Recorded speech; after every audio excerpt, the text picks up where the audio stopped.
Ето защо винаги, когато колата идва за първи път при нас, я разглобяваме малко повече от обичайното. Защото ако не стигнеш до най-трудно достъпните места, няма как спокойно да кажеш, че е минала истински детайлинг. Можете да запазите час, ако и вашия автомобил изглежда по този начин. Днес имаме едно Audi, което на пръв поглед изглежда запазено, но след кратък оглед осъзнахме, че колата има нужда от грижите, които й се полагат. След кратък оглед на автомобила, започнахме с външно измиване и нанесохме Ceramic Spray Coat на Autograph Detailing, който придава дълбок гланц и защита на боята. След това свалихме седалките, за да достигнем до всяко трудно място в интериора. Навлажнихме боклуците с Dual Clean, извадихме по-набитите замърсявания с винтоверт и четка, след което минаваме два пъти с прахосмукачка, докато мукетът остане напълно чист.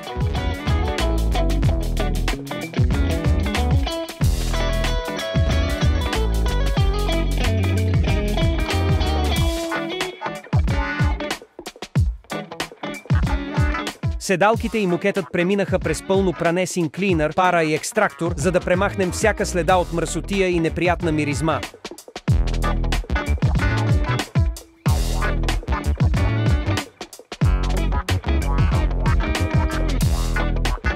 След това почистихме вратите, таблото и централната конзола с Dual Clean, като завършихме с Dressing Interior Guard на Detailing Brothers, който подхрани кожата и върна наситения цвят на пластмасите. Прозорците отвътре бяха забърсани до кристална чистота, а след сглобяване на седалките колата беше подготвена за издаване.